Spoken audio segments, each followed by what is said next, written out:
جب سے اسرائیل اور امریکہ نے مل کر اسرائیل کو مختلف ممالک سے تسلیم کروانے کے لیے معاہدوں کا سلسلہ شروع کیا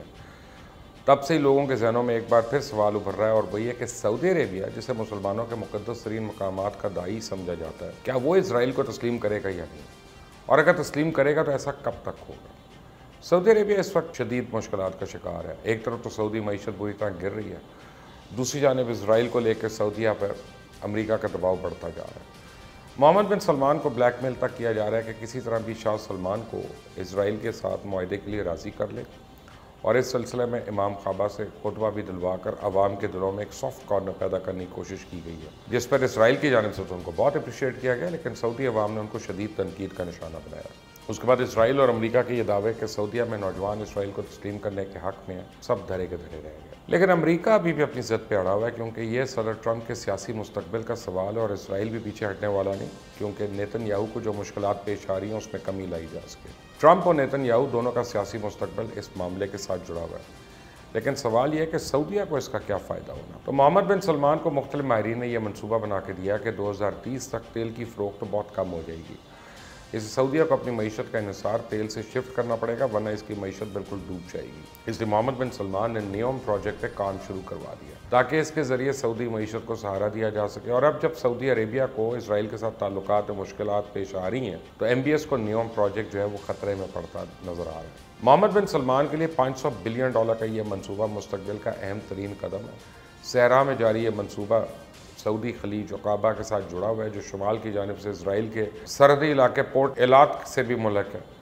جبکہ جنوب کی طرف سے بہت ساری مصری بندرگاہوں سے جڑا ہوا ہے، اور اسی طرح مشرق میں بندرگاہ سوئز اور شمال میں اردنی سرحد کے قریب بھی یہ منسلک ہے۔ اس لیے اس پروجیکٹ کے بارے میں کہا جاتا ہے کہ یہ نہ صرف سعودی عرب کی ڈوبتی معیشت کو سہارا دے گا، بلکہ تیزی سے سکڑتے تیل کے ذخائر پر سعودی انحصار میں بھی کمی لائے گا۔ 2017 میں رائٹرز نیوز ایجنسی کی ایک شائع کردہ رپورٹ میں یہ دعویٰ کیا گیا کہ سعودی کمپنیز اور اسرائیل خفیہ طور پر مل کر اس منصوبے پر کام کر رہے ہیں، اور اسی پروجیکٹ کے لیے اسرائیل کی جانب سے $230 ارب بھی سعودیہ فراہم کیے گئے تھے، لیکن دونوں ممالک کے درمیان یہ طے پایا تھا کہ فنڈز کی بات عوام تک نہ پہنچے۔ اور اسی سال یروشلم پوسٹ نے اپنی ایک رپورٹ میں بتایا کہ سعودی عرب کا سرکاری سطح پہ اسرائیل کے ساتھ تعاون سے تو گھبراتا ہے، لیکن جب پرائیویٹ سرمایہ کار کمپنیوں کے مشترکہ منصوبوں کی بات آتی ہے تو پانی، توانائی، زرعی ٹیکنالوجی یا خوراک کے شعبوں سمیت تمام شعبے میں مکمل تعاون کے لیے آمادہ نظر آتا ہے۔ یروشلم پوسٹ نے تو اپنی رپورٹ میں یہ بھی بتایا کہ سعودی سفارتکار اور اسرائیلی تاجروں کے درمیان معیشت اور سائبر سیکیورٹی کے میدانوں میں تعاون کی بات چیت بھی چل رہی ہے۔ اور اسی سال جون میں واشنگٹن میں تعینات سعودی سفارتخانے کے مصدقہ ٹویٹر اکاؤنٹ سے جاری کردہ ایک ٹویٹ میں کہا گیا کہ سعودی وزراء کونسل اس بات پر متفق ہے کہ نیوم منصوبے کے لیے اسرائیلی سائبر سیکیورٹی فرم کی خدمات حاصل کی جائیں گی۔ اس پہ ان کو شدید عوامی رد عمل اور تنقید کا سامنا کرنا پڑا۔ اس کے بعد وہ ٹویٹ ڈیلیٹ کر دی گئی۔ امریکہ کی مدد سے عرب ممالک اور اسرائیل کے حکام کے درمیان ملاقاتیں بھی کروائی جاتی رہیں۔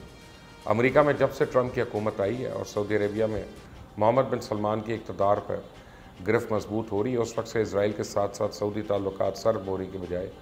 گرم جوشی میں بدل گئے۔ سعودی عرب کے ساتھ ساتھ مصر کے لیے بھی یہ منصوبہ بڑا اہم ہے۔ اس سے پہلے ایک بار اس منصوبے کی بنیاد بادشاہ عبداللہ نے بھی رکھی، لیکن اب اس کو نیوم کا نام دے دیا گیا، اور اس منصوبے کا ایک مقصد مصر کو سعودیہ کے ساتھ کنیکٹ کرنا ہے۔ اور اسرائیل اس منصوبے میں معاشی تعاون کے علاوہ اس لیے بھی اہم ہے کیونکہ دونوں ممالک کو جوڑنے والا یہ پل اسرائیل کی نیگیو ڈیزرٹ سے ہو کر گزرے گا۔ مصر کے صدر سیسی نے سرکاری طور پہ